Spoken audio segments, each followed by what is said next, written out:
ಎಲ್ಲರಿಗೂ ನಮಸ್ಕಾರ. ಎಲ್ರು ಹೇಗಿದ್ದೀರಾ? ಎಲ್ರು ಚೆನ್ನಾಗಿದ್ದೀರಾ ಅಂತ ಅನ್ಕೊಂತೀನಿ. ನಾವು ಕೂಡ ತುಂಬಾನೇ ಚೆನ್ನಾಗಿದ್ದೀವಿ. ಸೊ ಮಕ್ಕಳೆಲ್ಲ ಸಿಕ್ಕಾಪಟ್ಟೆ ಇಷ್ಟಪಟ್ಟು ಹೊರಗಡೆ ಮೊಮೋಸ್ ಕೊಡ್ಸಿ ಅಂತ ಕೇಳ್ತಾ ಇದಾರಾ. ಹಾಗಿದ್ರೆ ಮನೇಲೆ ಮಾಡ್ಕೊಡೋಣ ಬನ್ನಿ. ಸೊ ಅದನ್ನ ಮಾಡೋದು ಹೇಗೆ ಅಂತ ತಿಳ್ಕೊಳ್ಳೋದಕ್ಕಿಂತ ಮುಂಚೆ ಯಾರೆಲ್ಲ ಸಬ್ಸ್ಕ್ರೈಬ್ ಮಾಡಿದೀರಾ ಅವ್ರೆಲ್ರಿಗೂ ಥ್ಯಾಂಕ್ಸ್ ಹೇಳ್ತಾ, ಸಬ್ಸ್ಕ್ರೈಬ್ ಮಾಡ್ದಲೇ ನೋಡ್ತಾ ಇದ್ರೆ ದಯವಿಟ್ಟು ನಮ್ಮ ಒಂದು ಯೂಟ್ಯೂಬ್ ಚಾನಲ್ಗೆ ನಿಮ್ಮ ಸಪೋರ್ಟ್ನ ಕೊಡಿ. ಹಾಗೆ ಲೈಕ್ ಮತ್ತೆ ಕಾಮೆಂಟ್ನ ಮೂಲಕ ನಿಮ್ಮ ಒಂದು ಅನಿಸಿಕೆ ನನಗೆ ತಿಳಿಸ್ತಾ ಹೋಗಿ. ಸೊ ಯಾರಿಗೆಲ್ಲ ಇಷ್ಟ ಆಗುತ್ತೆ ಪ್ಲೀಸ್ ನಿಮ್ಮ ಫ್ರೆಂಡ್ಸ್ ಮತ್ತು ಫ್ಯಾಮಿಲಿಗೆ ಶೇರ್ ಮಾಡಿ ಅಂತ ಹೇಳ್ತಾ, ಸೊ ಫಸ್ಟ್ ನಾನಿಲ್ಲಿ ಅರ್ಧ ಮೈದಾ ಹಾಗೆ ಅರ್ಧ ಗೋಧಿ ಹಿಟ್ಟನ್ನು ತಗೊಂಡು ಯೂಸ್ ಮಾಡ್ತಿದ್ದೀನಿ. ಅದಕ್ಕೆ ಚಿಟಿಕೆ ಉಪ್ಪನ್ನು ಕೂಡ ನಾನು ಸೇರಿಸ್ತಾ ಇದ್ದೀನಿ. ಸೊ ಯಾರಿಗೆಲ್ಲ ಈ ಒಂದು ಮೊಮೋಸ್ ಇಷ್ಟ ಆಗುತ್ತೆ ಅನ್ನೋದನ್ನು ಕೂಡ ನನಗೆ ತಿಳಿಸ್ತಾ ಹೋಗಿ. ಇದನ್ನು ಈ ಒಂದು ಹಿಟ್ಟನ್ನು ಬರೀ ಮೈದಾದಲ್ಲೇ ಕಲಸಿ ನಾವು ಮಾಡಿದ್ರೆ ಇನ್ನೂ ಸಿಕ್ಕಾಪಟ್ಟೆ ಚೆನ್ನಾಗಿರುವಂತಹ ಟೇಸ್ಟ್ ಸಿಗುತ್ತೆ. ಆದರೆ ಆ ಟೇಸ್ಟನ್ನ ಯಾವುದೇ ರೀತಿ ಮಿಸ್ ಮಾಡ್ದಲೇ ಇರೋ ಥರ ತಿನ್ನಬೇಕು ಅಂದರೆ ನಾನು ಸ್ವಲ್ಪ ಹೆಲ್ದಿ, ಸ್ವಲ್ಪ ಟೇಸ್ಟ್ ಚೆನ್ನಾಗಿರಲಿ ಅಂತ ಹೇಳಿ ಅರ್ಧ ಮೈದಾ ಅರ್ಧ ನಾನು ಗೋಧಿ ಹಿಟ್ಟನ್ನು ತಗೊಂಡು ಯೂಸ್ ಮಾಡಿ ಅದನ್ನು ಚಪಾತಿ ಹಿಟ್ಟಿನ ಅದಕ್ಕೆ ಕಲಸಿ ಸ್ವಲ್ಪ ಮೇಲೆ ಎಣ್ಣೆನ ಹಾಕಿ ಅದನ್ನು ಕೂಡ ಚೆನ್ನಾಗಿ 2-3 ನಿಮಿಷ ಚೆನ್ನಾಗಿ ನಾದಿ ಅದಕ್ಕೆ ಏನಾದರೂ ಒಂದು ಬೌಲ್ನ ಕವರ್ ಮಾಡಿ ಇಟ್ಟಿದ್ದೀನಿ. ಸೊ ಈ ಒಂದು ಲೇಯರ್ ರೆಡಿ ಆಗೋಕ್ಕೆ ಸ್ವಲ್ಪ ಒಂದು 10 ನಿಮಿಷ ಅದು ನೆನಿಲಿ ಅಂತ ಹೇಳ್ಬಿಟ್ಟು ಎತ್ತಿಟ್ಟು ಅಷ್ಟರಲ್ಲಿ ನಾವು ಟಫಿಂಗಿಗೆ ಬೇಕಾಗಿರುವಂತಹ ಈ ಒಂದು ಆನಿಯನ್ನ ಚಿಕ್ಕದಾಗಿ ಕಟ್ ಮಾಡಿಕೊಂಡು ತಗೋಬೇಕಾಗತ್ತೆ. ಅದಕ್ಕೋಸ್ಕರ ನಾನು ಈ ಒಂದು ಚಾಪರ್ ಸಹಾಯದಿಂದ ಯೂಸ್ ಮಾಡ್ಕೊತಾ ಇದ್ದೀನಿ. ನಾನಿಲ್ಲಿ 1 ಆನಿಯನ್ನ ತೊಗೊಂಡಿದ್ದೀನಿ ಅಷ್ಟೇ. ಸೊ ಇದನ್ನು ಚಿಕ್ಕದಾಗಿ ಫೈನಾಗಿ ಚಾಪ್ ಮಾಡೋ ಥರ ಮಾಡ್ಕೊಂಡೋಗಿದ್ರೆ ಕೈಯಲ್ಲೇ ಕೂಡ ಮಾಡ್ಕೋಬೋದು. ಅದಕ್ಕೆ ಒಂದೇ ಒಂದು ಕ್ಯಾರೆಟ್ನ ನಾನು ಯೂಸ್ ಮಾಡಿದ್ದೀನಿ. ಸೊ ನಾನಿಲ್ಲಿ ಸ್ವಲ್ಪ ಕಡಿಮೆ ಕ್ವಾಂಟಿಟಿನಲ್ಲಿ ಯೂಸ್ ಮಾಡ್ತಾ ಇರೋದ್ರಿಂದ ಹಾಗಾಗಿ ನಾನು 1 ತೊಗೊಂಡಿದ್ದೀನಿ. ನೀವು ಇನ್ನೂ ಸ್ವಲ್ಪ ಜಾಸ್ತಿ ಕ್ವಾಂಟಿಟಿ ಮಾಡ್ತಿದ್ದೀನಿ ಅಂತ ಅಂದರೆ 1:2, 1:3 ಅನ್ನೋ ಥರದಲ್ಲಿ ತೊಗೋಬೋದು. ಸೊ ನಾನು 1 ಕ್ಯಾರೆಟ್ನ ನೀಟಾಗಿ ಪೀಲ್ ಮಾಡಿ ಅದನ್ನು ಕೂಡ ಗ್ರೇಟ್ ಮಾಡ್ಕೊತಾ ಇದ್ದೀನಿ. ಇದ್ರ ಜೊತೆ ಒಂದು 4-5 ಬೆಳ್ಳುಳ್ಳಿ ಹೆಸರನ್ನ ತಗೊಂಡು ಅದನ್ನು ನೀಟಾಗಿ ಬಿಡಿಸಿ ಅದ್ರ ಜೊತೆ ಒಂದು ಅರ್ಧ ಇಂಚಷ್ಟು ಶುಂಠಿನೂ ಕೂಡ ನೀಟಾಗಿ ಫೈನಾಗಿ ಚಾಪ್ ಮಾಡಿ ತೊಗೊತಾ ಇದ್ದೀನಿ. ಸೊ ಒಂದು ಕಡೆ ನಾನು ಟೊಮೊಟೊ ಚಟ್ನಿ ಮಾಡಲಿಕ್ಕೆ ಅಂತ ರೆಡಿ ಮಾಡ್ಕೊಂಡಿದ್ದೆ, ಅದನ್ನು ಕೂಡ ಆಮೇಲೆ ತೋರಿಸ್ತೀನಿ. ಸೊ ಒಂದು ಪ್ಯಾನ್ಗೆ ಸ್ವಲ್ಪ ಆಯಿಲ್ನ ಹಾಕಿ ಅದಕ್ಕೆ ನಾವು ಚಿಕ್ಕದಾಗಿ ಫೈನಾಗಿ ಚಾಪ್ ಮಾಡಿರುವಂತಹ ಈ ಒಂದು ಗಾರ್ಲಿಕ್ ಜಿಂಜರ್ ಏನು ಶುಂಠಿ ಬೆಳ್ಳುಳ್ಳಿ ಇತ್ತು ಅದನ್ನು ಕೂಡ ನಾನು ಹಾಕಿ ಸ್ವಲ್ಪ ಎಣ್ಣೆಲಿ ಬಾಡಿಸಿ ಆದಮೇಲೆ ನಾವು ಸಣ್ಣದಾಗಿ ಹೆಚ್ಚಿಟ್ಕೊಂಡಿರುವಂತಹ ಆನಿಯನ್ ಕೂಡ ಹಾಕೊತಾ ಇದ್ದೀವಿ.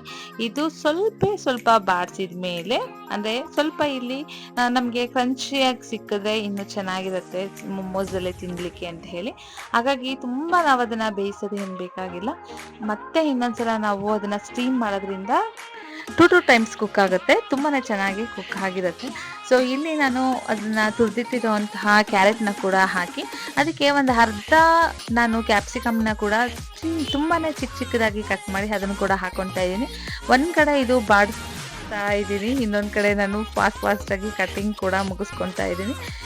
ಇಲ್ಲಿ ನಾನು ಒಂದು 1/4 ಭಾಗದಷ್ಟು ಎಲೆಕೋಸನ್ನ ಕೂಡ ತೊಗೊಂಡಿದ್ದೀನಿ. ಅದನ್ನು ಈ ಒಂದು ಚಾಪರ್ ಸಹಾಯದಿಂದಲೇ ನೀಟಾಗಿ ಸ್ವಲ್ಪ ಫಾಸ್ಟಾಗಿ ಆಗುತ್ತೆ ಅಂತ ಹೇಳಿಬಿಟ್ಟು ಅದನ್ನು ಕೂಡ ನಾನು ಚಾಪರ್ ಸಹಾಯದಿಂದ ಚಿಕ್ಕದಾಗಿ ಕಟ್ ಮಾಡಿ ಈ ಒಂದು ಏನು ನಾನು ಬೇಯಲಿಕ್ಕೆ ಅಂತ ಆನಿಯನ್, ಕ್ಯಾರೆಟ್ ಹಾಗೆ ಕ್ಯಾಪ್ಸಿಕಮ್ ಹಾಕಿದ್ದೆ ಅಲ್ವಾ ಅದರೊಳಗಡೆ ಇದನ್ನು ಕೂಡ ಹಾಕಿ ನೀಟಾಗಿ ಚಾಪ್ ಮಾಡಿರೋಂತಹ ಎಲ್ಲ ತರಕಾರಿಗಳನ್ನ ಹಾಕ್ಕೊಂಡು ನೀಟಾಗಿ ಅದೇ ಆಯಿಲ್ನಲ್ಲಿ ಬಾಡಿಸ್ಕೊತಾ ಇದ್ದೀನಿ. ಸೊ ಅರ್ಲಿ ಮಾರ್ನಿಂಗ್ ಮಕ್ಕಳಿಗೆ ಟಿಫನ್ ಬಾಕ್ಸ್ನ ರೆಡಿ ಮಾಡ್ಕೊಡೋದು ತುಂಬಾ ಕಷ್ಟ, ಈಗ ತುಂಬ ಗಡಿಬಿಡಿ ಇರುತ್ತಲ್ವ. ಸೊ ಹಾಗಾಗಿ ನಾನು ಒಂದೊಂದು ಕಡೆ ನೀಟಾಗಿ ಚಾಪ್ ಮಾಡ್ತಾ ಇದ್ದೀನಿ, ಇನ್ನೊಂದು ಕಡೆ ನೀಟಾಗಿ ಇದನ್ನು ಕುಕ್ ಮಾಡಲಿಕ್ಕೆ ಅಂತ ಇಟ್ಟಿದ್ದೀನಿ. ಸ್ವಲ್ಪ ಟೈಮ್ ಸೇವ್ ಆಗುತ್ತೆ ನನಗೆ ಮಕ್ಕಳನ್ನ ರೆಡಿ ಮಾಡಲಿಕ್ಕೆ ಅಂತ ಹೇಳಿ ಅಷ್ಟೇ. ಸೊ ಇಲ್ಲಿ ನಾನು ಬೇಯ್ತಾ ಇರೋವಂತಹ ತರಕಾರಿಗೆ ಸ್ವಲ್ಪ ರುಚಿಗೆ ತಕ್ಕಷ್ಟು ಸಾಲ್ಟ್ ಹಾಗೆ chilli flakes, basic spices masala ಏನೇನಿರುತ್ತೋ ಅಂದರೆ ನಾವು ಅದಕ್ಕೆ ಚಾಟ್ ಮಸಾಲ ಆಗಿರ್ಬೋದು, ಗರಂ ಮಸಾಲ, ಅದ್ರ ಜೊತೆಗೆ ಧನಿಯಾ ಪೌಡರ್, ಸ್ವಲ್ಪ ಜೀರಾ ಪೌಡರ್, ಸ್ವಲ್ಪ ಪೆಪ್ಪರ್ ಪೌಡರ್ ಇದಿಷ್ಟನ್ನು ಕೂಡ ಹಾಕಿ ಅದಕ್ಕೆ ಸ್ವಲ್ಪ ಟೊಮೊಟೊ ಕೆಚಪ್ ನನ್ನ ಮನೇಲೇ ಮಾಡಿರೋವಂಥದ್ದನ್ನು ಹಾಕ್ತಾ ಇದ್ದೀನಿ. 1-2 ಟೇಬಲ್ ಸ್ಪೂನಷ್ಟು ನೀರನ್ನ ಹಾಕಿ ಒಂದು ಅರ್ಧ ಟೇಬಲ್ ಸ್ಪೂನಷ್ಟು ನಾನು ಸೋಯಾ ಸಾಸ್ ಹಾಗೆ ಮಯಾನೀಸ್ ಇದಿಷ್ಟನ್ನು ಕೂಡ ನಾನು ಹಾಕಿ ನೀಟಾಗಿ ಬಾಡಿಸ್ತಾ ಇದ್ದೀನಿ. ನಾನು ಮಯಾನೀಸ್ ಮತ್ತು ಟೊಮೊಟೊ ಕೆಚಪ್ ಎರಡನ್ನೂ ಕೂಡ ಮನೇಲೇ ಮಾಡ್ಕೊಂಡಿರೋದು. ಇದರಲ್ಲಿ ಎಕ್ಸ್ಟ್ರಾ ಅಂತ ಅಂದರೆ ನಾನು ಸೋಯಾ ಸಾಸ್ ಒಂದನ್ನು ಯೂಸ್ ಮಾಡಿದ್ದೀನಿ, ಅದು ಬೇಡ ಅಂದರೆ ನೀವು ಸ್ಕಿಪ್ ಮಾಡ್ಬೋದು ಮಕ್ಳಿಗೆ ಕೊಡಲ್ಲ ಅಂತ ಆದರೆ. ನಾನು ಟೇಸ್ಟ್ ಸ್ವಲ್ಪ ಸ್ಟ್ರೀಟ್ ಫುಡ್ ಥರನೇ ಇರಲಿ ಅಂತ ಹೇಳ್ಬಿಟ್ಟು ಅದಕ್ಕೆ ಒಂದು ಅರ್ಧ ಟೇಬಲ್ ಸ್ಪೂನಷ್ಟು ಸೋಯಾ ಸಾಸ್ನ ಸೇರಿಸಿ ಇದೆಲ್ಲವೂ ನೀಟಾಗಿ ಬಾಡಿಸಾದ್ಮೇಲೆ ಒಂದು ಕಡೆ ಅದನ್ನು ನೀಟಾಗಿ ಎತ್ತಿಡ್ತಾ ಇದ್ದೀನಿ, ಸ್ವಲ್ಪ ಅದು ತಣ್ಣಗಾಗಲಿ ಅಂತ ಹೇಳಿ. ಇನ್ನೊಂದು ಬೌಲಲ್ಲಿ ನಾನು ಟೊಮೆಟೊ ಹಾಗೆ ಒಂದು 8ರಿಂದ 9ರಷ್ಟು ಬೆಳ್ಳುಳ್ಳಿ ಹೆಸಲನ್ನ ನೀಟಾಗಿ ಬಿಡಿಸಿ ತಗೊಂಡಿದ್ದೀನಿ. ಅದಕ್ಕೆ ನಮಗೆ ಖಾರಕ್ಕೆ ಅನುಗುಣವಾಗಿ ಸ್ವಲ್ಪ ಖಾರ ಬೇಕಂದ್ರೆ ಸೇರಿಸ್ಕೋಬೋದು, ಕಲರ್ ಜಾಸ್ತಿ ಬೇಕಂತಂದ್ರೆ ಇನ್ನೂ ಒಂದು 2 ಹಾಕೋಬೋದು. ನಾನಿಲ್ಲಿ ಒಂದು 4 ಬ್ಯಾಡಗಿ ಮೆಣಸನ್ನ ಹಾಕೊಂಡಿದ್ದೀನಿ. ಹಾಗೆ ಕೊತ್ತಂಬರಿ ಸೊಪ್ಪನ್ನ ಬಿಡಿಸಿ ಆದ್ಮೇಲೆ ಏನು ಕಡ್ಡಿ ಇರುತ್ತಲ್ಲ ಅದನ್ನು ಕೂಡ ಹಾಕೊಂಡಿದ್ದೀನಿ, ಟೇಸ್ಟ್ ಚೆನ್ನಾಗಿರುತ್ತೆ ಅಂತ ಹೇಳಿ. ಇದೆಲ್ಲವೂ ನೀಟಾಗಿ ಕುಕ್ ಆದ್ಮೇಲೆ ಅಂದ್ರೆ ಟೊಮೊಟೊ ಎಲ್ಲ ಬೆಂದಿದೆ ಅಂತ ನಮಗೆ ಅನ್ಸಿದ ಮೇಲೆ ಅದನ್ನ ನೀರ್ನೆಲ್ಲ ತೆಗೆದು ಒಂದು ಜಾರನ್ನೆಲ್ಲ ಹಾಕಿ ರುಚಿಗೆ ತಕ್ಕಷ್ಟು ಉಪ್ಪನ್ನ ಹಾಕೊಂಡು ನೀಟಾಗಿ ಅದನ್ನ ನುಣ್ಣಗೆ ರುಬ್ಕೋಬೇಕಾಗತ್ತೆ. ಸೊ ಬಿಸಿ ಇರುವಾಗಲೇ ಹಾಕಿದ್ರೆ ಜಾರ್ ನೀಟಾಗಿ ರಪ್ ಅಂತ ಈಚೆ ಎಲ್ಲ ಬಂದ್ಬಿಡುತ್ತೆ. ಸ್ವಲ್ಪ ಟೊಮೊಟೊ ಎಲ್ಲ ಬೆಂದಿರೋದು ಆದ್ಮೇಲೆ ಹಾಕೊಳ್ಳಿ. ಸೊ ನಾನಿಲ್ಲಿ ಗಡಿಬಿಡಿನಲ್ಲೇ ಮಾಡ್ತಾ ಇರೋದ್ರಿಂದ ಅದು ತುಂಬ ತಣ್ಣಗಾಗಲಿಕ್ಕೆ ಬಿಡೋಕೆ ಆಗಲಿಲ್ಲ, ಸ್ವಲ್ಪ ಫಾಸ್ಟಾಗಿ ಮಾಡ್ತಾ ಇದ್ದೀನಿ. ಈಗ ರುಬ್ಬ ಆಗಿರೋಂತಹ ಟೊಮೊಟೊ ಚಟ್ನಿ ಏನಿರುತ್ತೆ ಅದನ್ನು ಮತ್ತೆ ಅದೇ ಒಂದು ಪಾತ್ರೆಯಲ್ಲಿ ಹಾಕ್ಕೊಂಡು ಇನ್ನೊಂದೆರಡು ಸಲ ಅದನ್ನು ನೀಟಾಗಿ ಒಂದು 2 ನಿಮಿಷ ಬೇಯಿಸಿದ್ರೆ ತುಂಬ ಹಸಿ ವಾಸನೆ ಏನು ಟೊಮೊಟೊ ಇರುತ್ತಲ್ಲ ಅದೆಲ್ಲ ಹೋಗುತ್ತೆ. ತುಂಬ ಟೇಸ್ಟಿಯಾಗಿರುವಂತಹ ಟೊಮೊಟೊ ಚಟ್ನಿ ಕೂಡ ರೆಡಿ ಆಗೋಯ್ತು, ಮೋಮೋಸ್ ಚಟ್ನಿ ಕೂಡ ರೆಡಿ ಆಗಿಬಿಟ್ಟಿದೆ. ಸೊ ಇನ್ನೊಂದು ಕಡೆ ಟಫಿಂಗ್ ಕೂಡ ತಣ್ಣಗೆ ಹಾಕ್ತಾ ಇತ್ತಲ್ವ, ಇನ್ಸೈಡ್ ನಾವು ಏನು ಫಿಲ್ಲಿಂಗ್ಗೆ ಅಂತ ರೆಡಿ ಮಾಡ್ಕೊಂಡಿದ್ವಿ ಅದೆಲ್ಲ ತಣ್ಣಗಾಗಿದೆ. ಸೊ ಹಾಗಾಗಿ ನಾನು ಇಲ್ಲಿ ಇಡ್ಲಿ ಪಾತ್ರೆನ ಇಟ್ಕೊಂಡು ತಳದಲ್ಲಿ ಸ್ವಲ್ಪ ನೀರನ್ನು ಹಾಕಿ ಈ ಒಂದು ಸ್ಟೀಮ್ ಆಗಲಿಕ್ಕೆ ಅಂತ ಏನು ಒಂದು ಬೌಲ್ ಇಟ್ಕೊಂಡಿರ್ತೀವಿ ಅದನ್ನ ಇಡಬೇಕಾಗುತ್ತೆ. ನಾನು ಇದನ್ನ ಮೀಶೋದಿಂದ ತಗೊಂಡಿದ್ದು, ತುಂಬಾನೇ ಚೆನ್ನಾಗಿದೆ, ಯೂಸ್ ಮಾಡಿ ನೋಡಿ. ಸೊ ಇದಿಲ್ಲ ನನ್ನ ಹತ್ರ ಅಂತ ಹೇಳಿದ್ರೆ ನೀವು ಇಡ್ಲಿ ಪಾತ್ರೆಯನ್ನೇ ಬೇಯಿಸ್ಕೋಬಹುದು.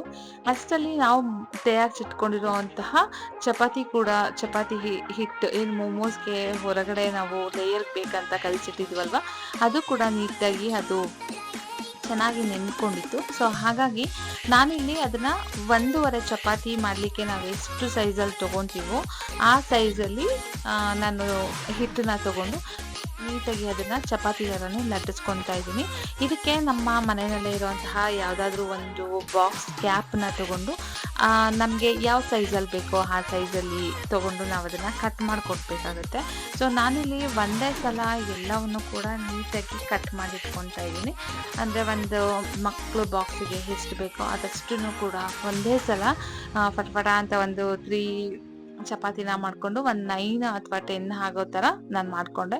ಇದರೊಳಗಡೆ ನಾವು ಒಂದೊಂದೇ ಚಪಾತಿ ಇದು ಏನು ನಾವು ಕಟ್ ಮಾಡಿ ಇಟ್ಟಿದ್ವಲ್ಲ ಈ ಥರ ಒಂದು ತಗೊಂಡು ಅದಕ್ಕೆ ಒಳಗಡೆ ಫಿಲ್ಲಿಂಗಿಗೆ ಅಂತ ಮಾಡಿಟ್ಟಿರೋ ಅಂತಹ ಸ್ಟಫಿಂಗ್ನ ನಾವು ಹಾಕಿ ನಮಗೆ ಯಾವ ಶೇಪ್ ಫೋಲ್ಡ್ ಮಾಡ್ಲಿಕ್ಕೆ ಬರುತ್ತೋ ಆ ಶೇಪಲ್ಲಿ ನಾವು ನೀಟಾಗಿ ಇದನ್ನು ಫೋಲ್ಡ್ ಮಾಡಿ ಇಟ್ಕೋಬೇಕಾಗತ್ತೆ. ಸೊ ನನ್ನ ಮಗ ಒಂಥರ ಹೇಳಿದ, ಮಗಳು ಒಂಥರ ಹೇಳಿದ್ಲು ಅಂತ ನಾನು 2-3 ಥರ ಟ್ರೈ ಮಾಡಿಬಿಟ್ಟಿದ್ದೀನಿ. ಸೊ ಆದ್ರೂ ನಮಗೆ ಮೋಮೋಸ್ ಅಂತ ಅಂದ ತಕ್ಷಣ ಇದು ಮೋದಕ ಶೇಪಲ್ಲಿ ಇದ್ರೇ ಅದನ್ನು ಮೋಮೋಸ್ ಅಂತ ಹೇಳ್ಬಿಟ್ಟು ಮಕ್ಕಳು ಅನ್ಕೊತವೆ. ಹಾಗಾಗಿ ನಮಗೆ ಯಾವ್ದು ಇಷ್ಟ ಆಗುತ್ತೋ ಆ ಶೇಪಲ್ಲಿ ಅದನ್ನು ಮಾಡಿಟ್ಟು ಆ ಸ್ಟೀಮಲ್ಲಿ ನಾವು ಒಂದು 10 ಮಿನಿಟ್ಸ್ ನೀಟಾಗಿ ಅದನ್ನು ಬೇಯಿಸಿದ್ರೆ ತುಂಬ ಟೇಸ್ಟಾಗಿರುವಂತಹ ಮೋಮೋಸ್ ರೆಡಿಯಾಗಿ ಬಿಟ್ಟಿರುತ್ತೆ. ಸೊ ನಮ್ಮ ಮನೆಯಲ್ಲಿ ಸಿಕ್ಕಾಪಟ್ಟೆ ಇಷ್ಟಪಟ್ಟು ತಿನ್ನುವಂತಹ ಮೋಮೋಸ್ ಇವಾಗ ನೀವು ಬಂದಿದೆ. ಸೊ ತುಂಬಾ ಟೇಸ್ಟಿಯಾಗಿರುತ್ತೆ, ಸಿಕ್ಕಾಪಟ್ಟೆ ಚೆನ್ನಾಗಿರುತ್ತೆ, ಹೊಟ್ಟೆ ತುಂಬ ತಿನ್ಬೋದು ಅನ್ನೋಷ್ಟು ತುಂಬ ಟೇಸ್ಟ್ ಚೆನ್ನಾಗಿರುತ್ತೆ. ಸೊ ನಾನಿಲ್ಲಿ ತಿನ್ನಲಿಕ್ಕೆ ಅಂತ ಹೇಳ್ಬಿಟ್ಟು ಹಾಕೊಂಡಿದ್ದೀನಿ. ಇದು ತಣ್ಣಗಾಗೋದಕ್ಕಿಂತ ಬಿಸಿನಲ್ಲೇ ತಿಂದ್ರಂತೂ ಸಿಕ್ಕಾಪಟ್ಟೆ ಚೆನ್ನಾಗಿರುತ್ತೆ.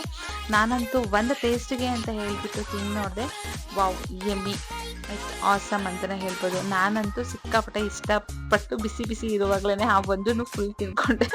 ಸೊ ಮಕ್ಕಳು ಕೂಡ ತುಂಬಾ ಇಷ್ಟಪಟ್ಟು ತಿಂತಾರೆ. ಸೊ ನಾವೇ ಮನೆಯಲ್ಲಿ ಮಾಡಿ ತಿಂದರೆ ಈವ್ನಿಂಗ್ ಸ್ನ್ಯಾಕ್ಸಿಗೆ ಅಥವಾ ಬ್ರೇಕ್ಫಾಸ್ಟ್ಗೆ ಅಥವಾ ಮಕ್ಕಳು ಲಂಚ್ ಬಾಕ್ಸ್ಗೆ ಎಲ್ಲದೂ ಕೂಡ ತುಂಬಾ ಚೆನ್ನಾಗಿರುತ್ತೆ. ನನ್ನ ಮಗ ಕೂಡ ಟೇಸ್ಟ್ ಮಾಡಿ ನೋಡಿದ, ತುಂಬಾ ಚೆನ್ನಾಗಿದೆ ಅಂತ ಹೇಳಿದ, ಅವನಿಗೆ ಸ್ವಲ್ಪ ಬಿಸಿ ಅನ್ನಿಸ್ತಷ್ಟೆ. ಇದಿಷ್ಟು ಇವತ್ತಿನ ನನ್ನ ಒಂದು ವ್ಲಾಗ್ ಆಗಿತ್ತು. ನೆಕ್ಸ್ಟ್ ವಿಡಿಯೋದೊಂದಿಗೆ ಮತ್ತೆ ಸಿಗ್ತೀನಿ. ಚೆಕ್ ಬಾಯ್.